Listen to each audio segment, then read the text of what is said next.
Hello, football faithful. Let's talk about yesterday's game between Brazil and France.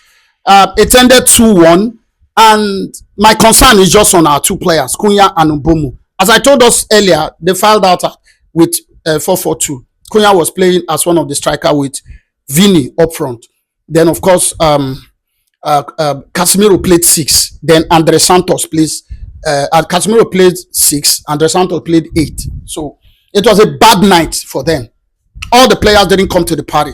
Generally, it was a very disgraceful performance from the Brazil national team. And Rafinha was substituted, I think, in the second half.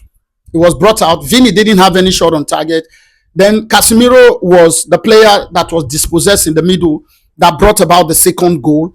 Then, of course, Cunha only made one shot that is not even on target in the 34th minute. So it was a bad night for them.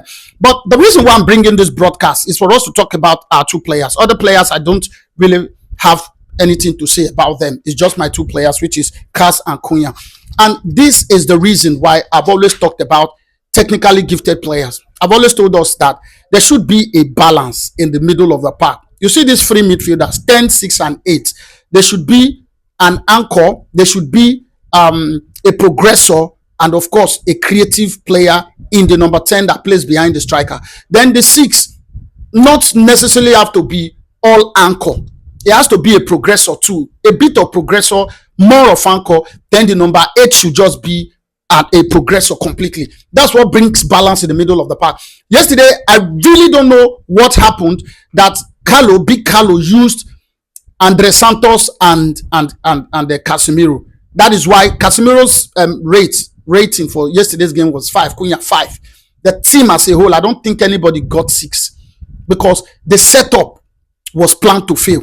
There was no creativity of any sort. Imagine that you are playing with a team like France that had Olise and Tchouameni, two progressors.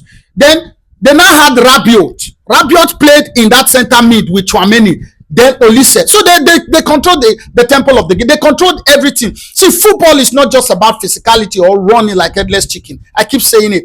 You must be technically gifted because after winning possession, what next? That's what we suffered in the hands of Ugarte. He wins possession. Oh yes, if you go by the start, he's one of those top 10 players who had more possession won. But after winning the possession, what next? That's what we're talking about. So that blend didn't work. That project will not fly. Maybe Bruno Guimaraes, who has a bit of anchor and more of progressiveness or progressor, will help to bring spark and creativity in that middle of the park. If not, I'm not seeing it working. The attacker says they didn't do anything because there was no creative spark. Nobody was cooking the ball. Nobody was creating the ball for the strikers up front. So that's why the Brazilian national team suffered. So these are just my opinion, though. The two of them didn't come to the party. The general team, the general players, they didn't come to the parties. Carlo Ancelotti too didn't help the boys. It was a bad setup that is planned to fail, in my own opinion. I don't know what you guys think. Let's get your thoughts on the comment section.